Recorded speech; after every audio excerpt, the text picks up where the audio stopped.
इन लोगों ने लाके मुझे इतना मारा कि क्रिकेट बैटों से मेरी हालत देखिए, चाकुओं से हमला, इतना कुछ गला घोट, पाँव में सिगरेटों से जला दिया, प्लास्टिक कवर मेरे ऊपर डाले गए रात भर।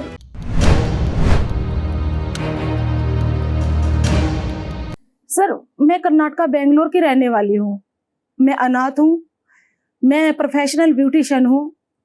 मेरी मुलाकात जो है एक इंस्टाग्राम के माध्यम से राजू राठौर की आईडी से हुई थी, जिसमें पूरी हिंदू पोस्टें थी।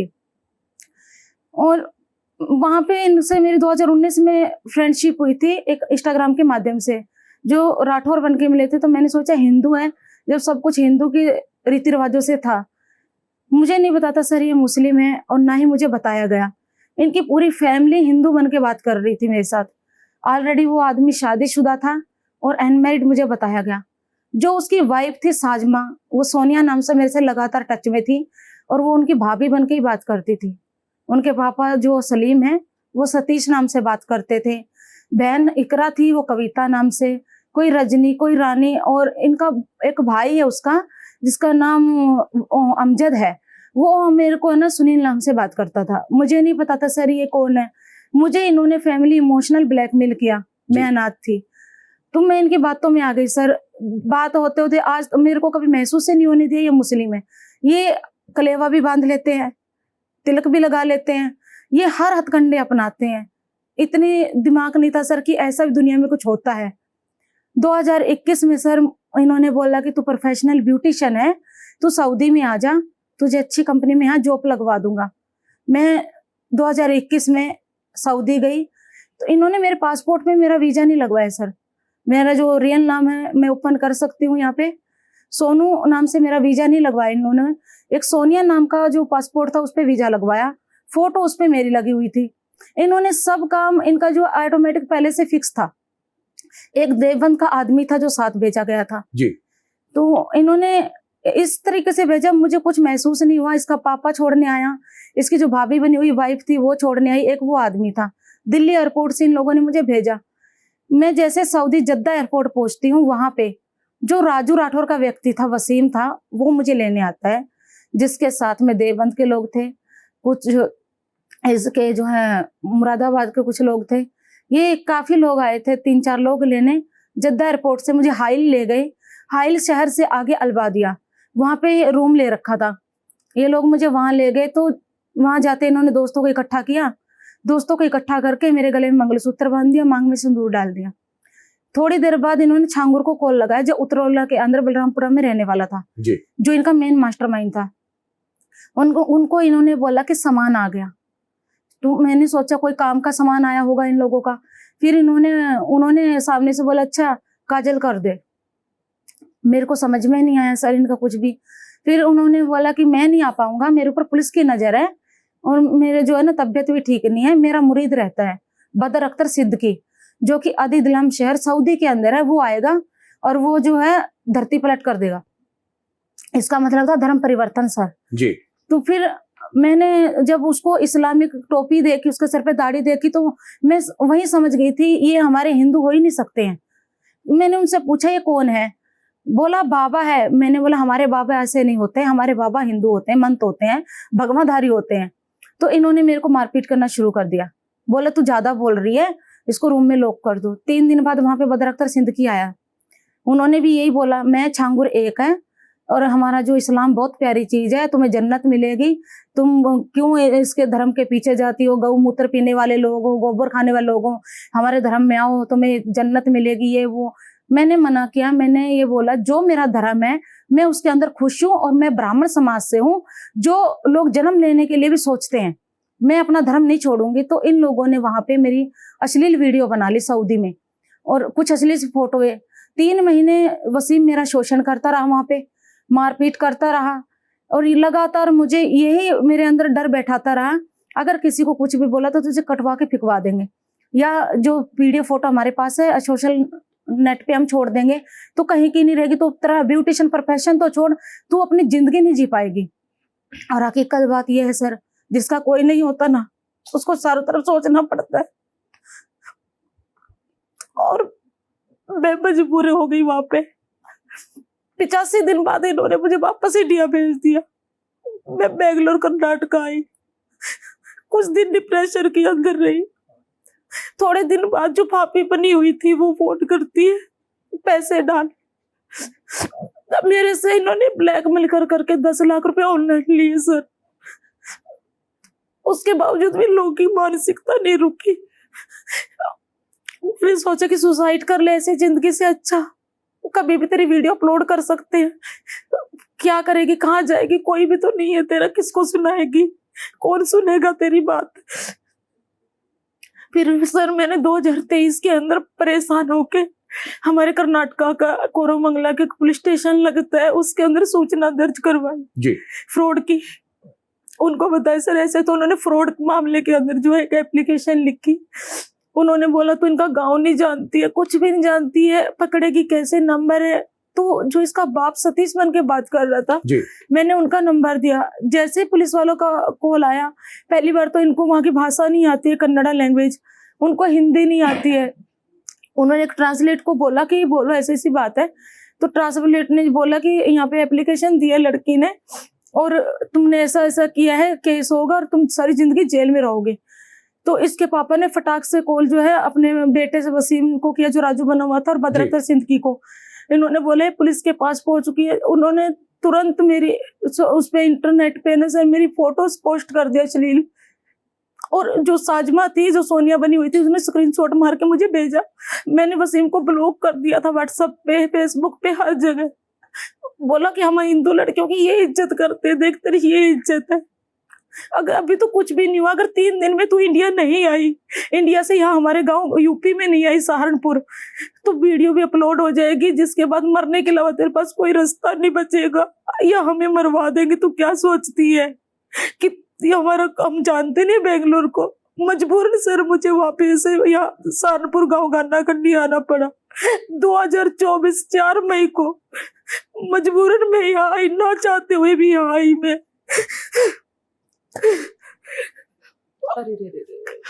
आप अपनी बात पूरी कीजिए। मैं चाहता हूं कि भारत एक्सप्रेस आपके साथ है, आज पूरा देश आपको देख रहा है और आज आप अपनी बात रखेंगे। हो सकता है योगी आदित्यनाथ देख रहे हो या फिर बड़े जो नेता हैं, मंत्री हैं, वो देख रहे होंगे और आपकी बात, आपको इंसाफ मिले। हमारी कोशिश है, अपनी बात पूरी करें आप। और यहाँ आने के बावजूद मेरे को यहाँ से इसका दोस्त गानाखंडी का खालिक वो लेके गया रात को। जैसे इनके घर पे जाती, इन्होंने अंदर मुझे बंद कर दिया कमरे में और मुझे बोलते ये एक वो नमाज पढ़ने का रहता है, मुझे नहीं पता उसे क्या बोलते हैं, और ये बोला कि इस पे बैठ, ऐसे पाँव करके घुटने टेक के बैठ। हम पूजा पाठी लोग पलाती मार के बैठते हैं। तो मुझे मारपीट करना शुरू कर दिया। 1 महीना बंधक बना के रखा। किसी तरह मौका पाके 2 जून को सर मैं घर से भागी, वहां से बैग बुग लेके मौका पाके। जैसे भागी सर, ये लोग मेरे पीछे चले गए। इन लोगों ने मुझे भागने नहीं दिया। वापस मुझे एक दिन में होटल में रुकी, 4 जून को 24 को वापस मुझे गांव घानाखंडी ले आए और वहां लाके मुझे रोड पे मेरे साथ मारपीट शुरू कर दी। और जैसे ही मैंने मौका पाके पुलिस को कॉल किया, डायल नंबर 112 को। मैंने बोला अब अगर तुम्हें मेरी वीडियो अपलोड करनी है, कुछ भी है करने कर दो, या तो मैं मरूंगी या इंसाफ पाऊंगी, दोनों में से एक चीज होगी। तो उन्होंने मेरे को मारपीट की। पुलिस वाले आए सर, 1 बजे तक पुलिस वहां खड़ी रही। कुंवर के चौकी के लोग थे, संजय शर्मा डायल नंबर 112 के लोग थे। वहां पे 4 गाड़ियां आई। इतनी हिम्मत किसी पुलिस वाले की नहीं पड़ी सर कि दरवाजा खुलवाए, उनको अरेस्ट करे। जो संजय शर्मा था वो मुझे गालियां देने लग गया। वहां पे कुंवर के चौकी का इंचार्ज था जी। वो मुझे गंदी गंदी गालियां देने लगी, जबकि शर्मा था। शर्मा एक शर्मा को ना समझ पाया वो कैसा हिंदू है, एक लड़की की पीड़ा ना समझ पाया। और वसीम बार बार उस पे फोन पे था, मेरे ही फोन से पुलिस वालों से बात कर रहा, मेरी बीवी है ये अंदर बैठेगी, इसे कोई कहीं नहीं ले जाएगा, अगर इसे कहीं ले गए तो मेरे से बुरा कोई, इसको दीवार पर से चढ़ाओ, इसको दरवाजा तोड़ो। इसके घर वाले भाग गए वहां से जी। 1 बजे मैं वहां नहीं रुक सकती थी। मैं पुलिस वाले मुझे साथ लेके आए देहात कोतवाली में। वहां से सर रात को ना तो मैं बेंगलोर जा सकती थी और ना ही मैं कोई ऐसी ट्रेन है कि एट अ टाइम चली जाऊँ। 3 दिन का सफर है मेरा। ट्रेन में 36 से 37 घंटे लगता है, नॉर्मली ट्रेन के अंदर 48 घंटे लग जाता है। तो सर मैंने एक रूम किराए पे लिया घंटा घर के अंदर।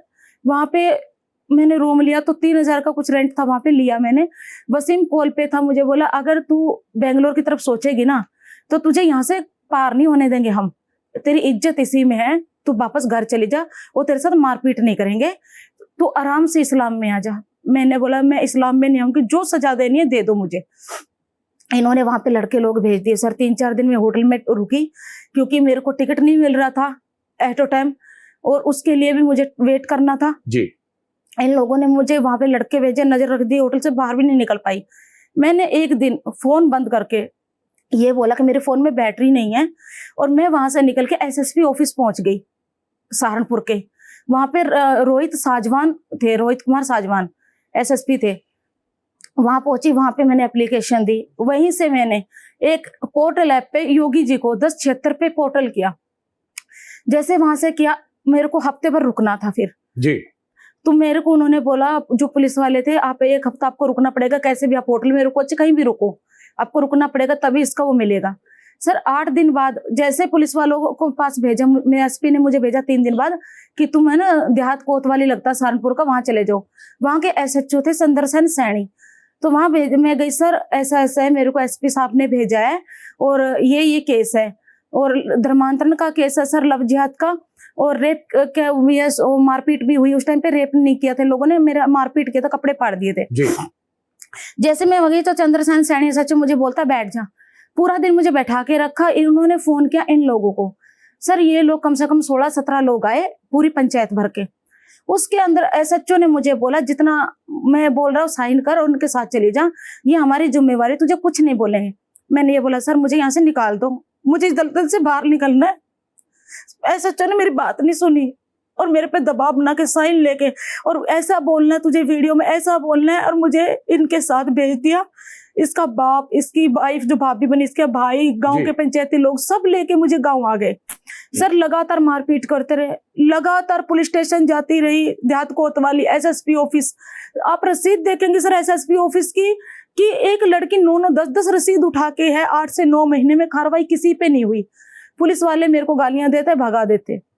हमने बोला था तुझे, हमने बोला था तू इनसे दोस्ती कर ले। सर मैंने बोला, मुझे नहीं पता था ये मुस्लिम लोग हैं, अगर गलती हो गई, मैं बाहर निकलना चाह रही हूँ, कौन सा वो है। जब इंसान को नहीं पता है, आप मेरी सपोर्ट नहीं कर सकते, मत करो, गाली तो मत दो मुझे। आपको नहीं पता, मेरे अश्लील वीडियो उनके पास, आपको फोटो दिखाए, लेडीज पुलिस कांस्टेबल थी वहां पे मीना, उन लोगों को मैंने अश्लील वीडियो फोटो दिखाई जो इन लोगों ने मेरी अपलोड की थी।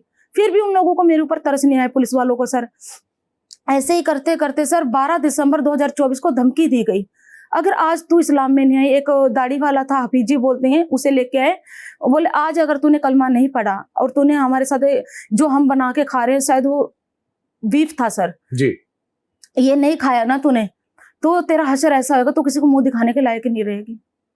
सर मैं रोड से आ रही थी, मैं मेकअप का सामान लेकर रही, ब्यूटिशियन, अपना पेट चलाने के लिए गांव में काम कर रही, घर में ही। मैं सहारनपुर से मेकअप का सामान लिया, मैंने सामान लेकर जैसे रोड से निकल रही थी, इसका चाचा फरमान, जो कि छांगुर का गुर्गा है, सिंडिकेट चलाता है जी, वो अपने दोस्तों के साथ मुझे रोड से उठा लिया। सर रोड से उठाए, मेरे मुंह में कपड़ा डाल दिया गया, हाथ बांध दिए गए, और मेरा गैंग रेप किया गया। सिगरेटों से जलाया मुझे, प्लास्टिक कवर मेरे ऊपर डाले गए रात भर, इतना बुरी तरह से जख्म, चाकुओं से हमला, इतना कुछ गला घोट दिया, पाँव में सिगरेटों से जला दिया और लहू लुहान कर दिया मुझे। किसी तरह मैं पुलिस स्टेशन पहुंची, देहात कोतवाली। वहां पे सुंदरसेन सैनी को पहले से ही पता था, जैसे उन्होंने ना मेरा मेडिकल करवाया, ना ही मेरे कोई एफआईआर दर्ज की, और मुझे ना वहां पे रामवीर साके थे, चौकी कुआरका के होने वाले इंचार्ज थे, और संजय शर्मा दोनों थे जी, उनके पास भेज दिया। वहां पे उन्होंने मुझे बोला, रामवीर साके ने, कि 1 लाख रुपए दे दे, तेरे फेवर में केस लिख दूंगा। मैंने बोला, सर पैसा वैसा इन लोगों ने सारा छीन लिया, मेरे पास नहीं है। 4,35,000 रुपए मेरा कैश था, 3.5 तोले गोल्ड था मेरा, वो सब इन लोगों के पास था। मैं पैसा कहाँ से देती पुलिस वालों को। उन्होंने उनको फोन किया, इसके चाचा फरमान को, भोलू को, जो इनका मुखबरी है पुलिस का, और शमशाद को, ये काफी 7-8 लोगों को बुलाया वहां पे। उनसे 3 लाख रुपए मेरी आंखों के सामने ले लिया सर, और मुझे उनके साथ बाइक पे बैठा के वापस गांव भेज दिया। इन लोगों ने ला के मुझे इतना मारा कि क्रिकेट बैटों से मेरी हालत देखी, और इन्होंने मेरा ना बेहोशी की हालत में रात मुझे उतरौला बलरामपुर ले गए। गाड़ी का नंबर भी मेरे पास है, फोटो है सर, उसके अंदर ले गए फरमान, इसके दोस्त लोग की, काफी लोग थे। जैसे उतरौला लेके गए मुझे, वहाँ पे छांगुर था, एक साबुद्दीन का कुछ आदमी था, साबुद्दीन कुछ ऐसा ही नाम ले रहे थे उसका, एक लेडीज थी वहाँ पे, उसे नसरीन नसरीन कर रहे थे ये लोग। वहाँ पे जब गए ना तो उसने बोला अरे ये क्या किया तूने, इसका फेस खराब कर दिया। इन लोगों ने मेरा इलाज भी नहीं करवाया था, ऐसे मेरा फेस खुला पड़ा था पूरा। तो इन लोगों ने जैसे वहाँ पे गए लेके तो बोला इसका इलाज नहीं करवाया तुमने, मैं रूहानी इलाज करूंगा, तुम डॉक्टर के उसमें ले जाओ। अगर ये 3-5 करती है ना, कब्रिस्तान क्या काम आएगा, इसको यहाँ गाड़ दो। मुझे वहां ले जाके खड़ा कर दिया सर। मैंने देखा मेरे पाँव चप्पल नहीं थे कि पूरा जमीन जो है नरम थी वहां पे, और ऐसा घर थे वहां पे, या तो जैसे किसी को बंधक बनाया जाता है या कोई काम करने वाले लोग रहते हो। कब्रिस्तान की साइड में कुछ कमरे थे वहां पे। वहां पे मैंने देखा, मेरे वहां पे कुत्तों की आवाजें आ रही थी मुझे, और आंख से इतना दिखाई नहीं दे रहा था क्योंकि चोट इतनी लगी हुई थी मुझे, तो सूजा हुआ था पूरा फेस, और ये चीज पूरी निकली हुई थी। तो मैंने सोचा घोड़ा खड़ा, वहां पे कुत्ते की आवाज आ रही थी सर। कुत्ते इतने बड़े बड़े दिख रहे थे कि हल्का हल्का दिख रहा मुझे। 3 से 4 घंटे लोग वहां रुके मेरे को लेके। उसके बावजूद उन्होंने जो छांगुर, उसने बोला इसको सहारनपुर ले जाओ तारावती हॉस्पिटल में, मैं बात करता हूँ, और नहीं तो तुम एक काम करो, ये नंबर है तारा, उससे बात कर लो। तो उन्होंने ना जयपाल डॉक्टर से बात की तारावती में, उससे बात की, डायरेक्टली मुझे तारावती ले गए सर। ना तो तारावती वालों ने मेरी आईडी पूछी, सहारनपुर वालों ने, ना ही मेरा नाम पूछा, गलत नाम बताया गया। उम्र मेरी 45 साल वहां लिखवाई गई, जबकि मैं 29 क्रॉस करके अभी रनिंग मेरी 30 है। या फिर छांगुर के घर पे जो कब्रिस्तान है उसको खोदा जाना चाहिए, जो हड्डियां उसके अंदर मिलती हैं उसकी फैमिली के साथ डीएनए मैच किया जाना चाहिए। क्या पता कितनी लाशें उसके अंदर दफन है, ये भी नहीं पता है सर। और मैं आज तक ना तो मेरा मुकदमा दर्ज हुआ सर, ना ही कोई मेरी एफआईआर दर्ज हुई। दरोगा से लेके एसएचओ से लेके या कोर्ट तक के लोग बिका हुए हैं। मैं कहाँ जाऊं, मैं अनाथ लड़की किसके सामने गुहार लगाऊं कि मेरा कोई मदद कर दो। आज तक जब से मेरा गैंगरेप हुआ है, पहले पुलिस वालों के सामने धक्के खाती रही जी 3-4 महीने, तब सुनवाई नहीं। हार थक के 7 अप्रैल को 56-3 के अंदर मैंने एजीएम फर्स्ट के अंदर एफआईआर दर्ज करवाने के लिए केस डाला, बस भारतीय मानवाधिकार सेवा संगठन के जरिए। आज तक कोई आदेश नहीं हुआ सर, 4 महीने हो गए, आज तक कोई आदेश नहीं हुआ है। और वो लोग मुझे, उनकी औरतें भी सिंडिकेट में काम करते हैं, वो उसकी माँ बोलती, इसके चाचा की बोल रही है अभी तो 3 लोगों ने किया था, 30 से भी करवा देंगे। क्या कर लेगी तू? 30 लोग भी मेरा गैंगरेप करने को तैयार। और यहाँ की कानून व्यवस्था ऐसी है सर कि एक लड़की की जो सुनवाई नहीं होती, और पुलिस अधिकारी पैसों पे बिका हुए हैं। योगी सरकार में ऐसी विडंबना क्यों है?